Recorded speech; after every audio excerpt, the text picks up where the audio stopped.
할렐루야, 엘센트럴 하나님교회 천정구 목사입니다. 오늘은 성경개론 제 네 번째 시간 성경의 구분에 관해서 말씀을 나누도록 하겠습니다.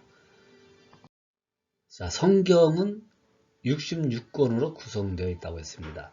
그러면 구체적으로 어떤 책으로 구성되어 있는가를 좀 보도록 합니다. 구약 시대는 구약은 예언에 대한 책입니다. 즉 메시아의 예비하심을 나타내고 있습니다. preparation, 준비하는 과정이죠. 그리고 신약은 성취된 것을 기록합니다. 무엇이 성취되었습니까? 메시아, 즉 구속주의 하나님이신 예수님이 이 땅에 출현하신 것입니다. presentation. 그리고 이것이 그 사복음서에 기록되어 있습니다. 마태, 마가, 누가, 요한복음. 그리고 메시아 구세주의 선포가 프로클레메이션이 이제 사도행전 이하에 이제 기록되어 있는 것입니다. 이렇게 해서 구약과 신약으로 성경은 구성되어 있는데 제가 천국 전화번호를 말씀드린 적이 있습니다. 천국 전화번호는 66국에 3927이라고 말씀을 드렸습니다.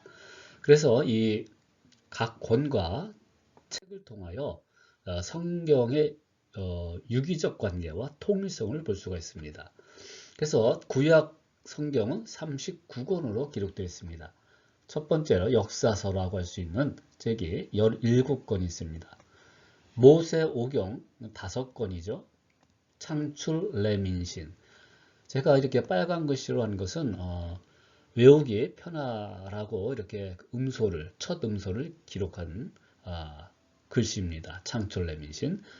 창세기, 세상을 창조했고, 출애굽, 애굽, 이집트를 탈출한 과정, 레위기, 민수기, 신명기, 율법을 기록하고 율법을 준수할 수 있도록 그렇게 기록한 책입니다. 모세오경 외에 12권의 역사서가 있습니다.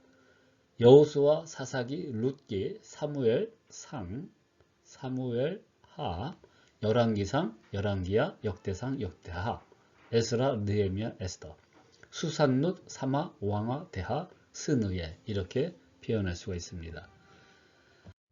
그리고 시가서를 볼 수가 있는데 시가서는 5권으로 구성되어 있습니다. 한마디로 시입니다. 시. 욥기, 시편, 잠언, 전도서, 아가서, 욥시, 잠전하라고 말씀할 수가 있겠죠. 그리고 예언서가 있습니다. 예언서는 17권으로 되어 있는데 대선지서 5권, 소선지서 12권으로 구성되어 있습니다. 그럼 어떻게 대선지서와 소선지서를 구분했느냐? 그건 다른 게 없어요. 대선지서는 내용이 많이 있는 것입니다. 그래서 큰 선지서 이렇게 지은 거고 소선지서는 내용이 짧습니다. 자, 그래서 대선지서는 이사야, 예레미야, 에가, 에스겔, 다니엘, 즉 사렘, 에겔단. 소선지서는 호세아, 요엘, 아모스, 오바댜, 요나, 미가, 나훔, 하박국, 스바냐, 학개, 스가랴, 말라기, 호요람, 오병미나, 합습, 학승말 이렇게 구성이 되어 있습니다. 특별히 역사서는 신약 27권 가운데 역사서 5권이죠. 사복음서 4권입니다. 마태복음, 마가복음, 누가복음, 요한복음입니다. 그런데 이 세 가지에 있어서 마태, 마가, 누가 복음은 공관복음이라고 하죠. 공관복음. 이 공자는 그 함께 공자입니다. 그래서 함께 보았다. 즉 관점이 같은 거예요. 거의. 그래서 마가복음을 마태복음에서는 마태가 많이 참조했어요. 한 80% 정도를. 그리고 누가복음, 마가복음은 한 50% 이상을 참조를 했습니다. 이걸 공관복음이라고 합니다. 그러나 요한복음만큼은 좀 달라요. 요한복음은 특별히 그 내용도 물론 다른 부분도 많지만 신학적인 부분에 있어서 예수 그리스도에 대해서 아주 설명을 참 명확하게 설명을 합니다. 그리고 헬라 문화의 그 언어를 소환시켜서 요한복음 예수 그리스도가 누구신가를 또 어떤 목적으로 오셨는가를 이런 부분을 아주 잘 설명을 하고 있어요. 그래서 요한복음은 사복음서에 들어가지만 공관복음에 들어가지 않는 특별하게 이렇게 요한복음서를 따로 우리가 생각을 하고 있는 거죠. 그 다음에 사도행전, 역사서관의 사도행전, 사도들의 행전, 교회가 생성되면서 전 세계적으로 이제 확산되는 거죠. 복음이 사도행전에서 행, 마막, 능료, 행, 이 역사서 5권입니다. 그리고 서신서가 22권입니다. 바울 서신이 히브리서를 포함한다면 13권이 되겠고 교회에 보낸 편지가 9권이 이제 됩니다. 여기는 특별히 지명이 붙어 있어요. 로마서, 고린도전서, 고린도후서, 갈라디아서, 에베소서, 필립보서, 골로새서, 데살로니가전서, 데살로니가후서. 이것을 롬, 고후갈, 에필골, 살후라고 이제 하게 되는 거지요.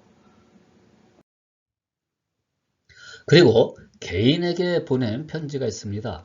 이건 4권으로 구성되어 있는데 개인의 이름이 붙어 있는 것입니다. 디모데, 영적인 바울의 아들이죠. 디모데 전서, 디모데 후서, 디도서, 빌레몬서, 이것을 디모니로 외울 수가 있습니다. 일반 서신 가운데는 9권이 있습니다. 기자, 쓴 사람들의 이름이 붙어 있는 성경입니다.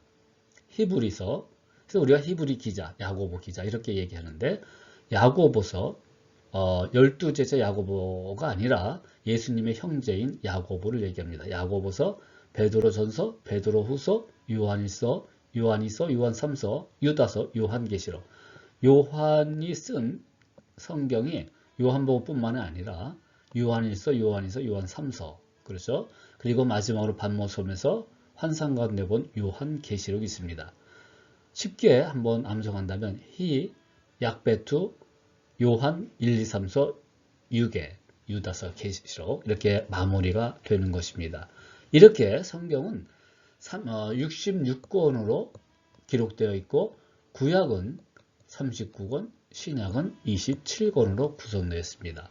신구약이 예수 그리스도를 통해서 구분이 되는데 결국 성경의 맥락은 뭡니까? 주제는 뭡니까? 오실 메시아, 그리고 오신 메시아 그분을 선포하는 그 기록들입니다.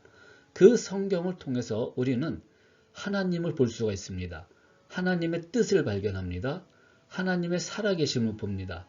하나님의 특별 계시, 구원의 은총을 발견할 수가 있습니다. 그래서 이 성경은 우리의 생활 가운데, 우리의 심령 가운데 옥토밭에 뿌려지는 그런 씨앗이 되어서 계속 열매를 맺을 수 있도록 우리가 성경을 가까이 해야 됩니다. 묵상하기도 하고 읽기도 하고 그리고 선포된 말씀을 받아들이기도 하고 믿음은 들음에서 난다 그러는데 들음은 바로 말씀, 하나님의 성경에서 들을 수가 있죠. 그래서 믿음은 성경을 통해서 성장할 수가 있는 것입니다. 오늘 이 성경을 통하여 66권을 통하여 하나님의 특별한 계시, 특별한 은총을 받으심으로 구원의 백성으로 그리고 구원의 백성의 삶을 살 수 있는 저와 여러분 되길 간절히 바랍니다.